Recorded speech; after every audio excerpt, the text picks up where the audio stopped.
یەکەم فستیڤاڵی تایبەت بە مناڵانە لە ڕۆژهەڵاتی کوردستان.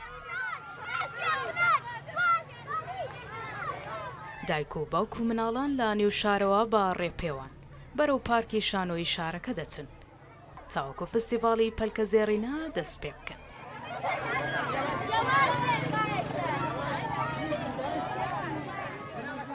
بەخاتر ویروسی کۆرۆنا ماوەیەکی زۆر مناڵانمان لە شادی مەحروم بوون و ئیدارە فەرهەنگ و ئێرشاد تەسمیمی گرت ئەم جەژنوارە بۆ ئەوەڵین جار لە شاری مەریوان بەڕێوە بەرێوە هیوادارین بۆ ساڵهای داهاتووش ئێدامەی بێت.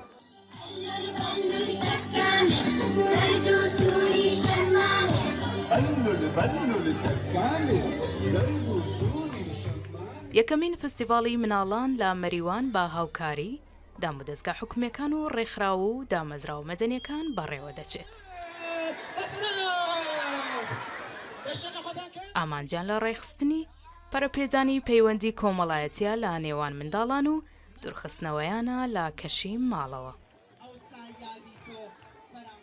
واقعا وجبه پزالاش ایجاد شور و نشاطی کرو فرخه سادی سالنزاله واقعا زنداننا بابت بخاطر کرونا ولی سو واقعا وجبه فرش استقبال شاشنا كر اما انتظار وعنا استقبالنا نبي ولی سو واقعا پزالا من واقعا كنا تشكي ونجا خواجبه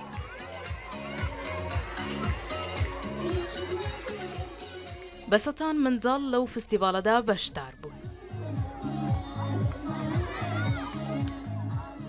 فستیڤاڵەکە ڕۆژی دووشەممە دەستی پێکرد و تاوەکو پێنجشەممە بەردەوام دەبێت. ڕۆژی یەکەم ئاواز و گۆرانی و شانۆ پێشکەشکرا.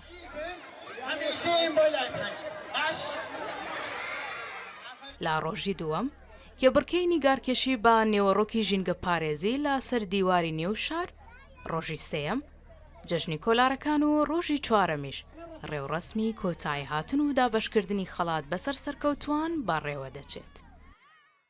بەرنامەی پارکە زێڕینە بۆ ئەوەڵینڕا لە مەریوانە لە پارکی شانوە بەرگوزار بووە من بەشداریم کردیا واقعەن بەرنامەیە خۆش بوو دەستخۆشی ئەەکەم لیان و کۆتا فرە خۆشمانە بەرنامە پەلکە زەڕینە وەلێ ئەگەر هەڵپارکەی زۆرتر بێ گۆرانی کوردی زۆرتر بێ فرە باشترە.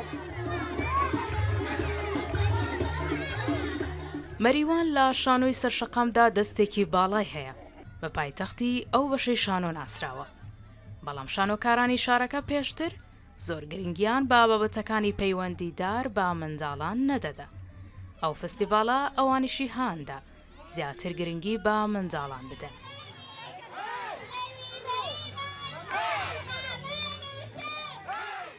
ئێمە لەم فستیواڵە جیا لە بەڕێوەبردننی فستیواڵەکە دوودانە شانۆمان ئجراگە شانوویەکی ئاینی سنەتی بوو کە لەسەر گەمەی هەلولبەلولی مناڵانی کوردەواری ناوچەی خۆمان بوو.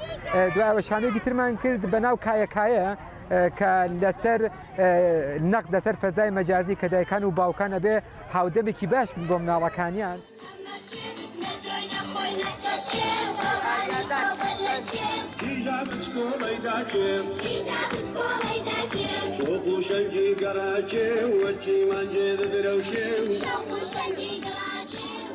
ئەنجومەنی دەروونناسانی ئێران دەڵێت کۆرۆنا و کەرەنتین کاریگەری گەورەیان لەسەر دەرونی منداڵان و تەریکبوونەوەیان داناوە.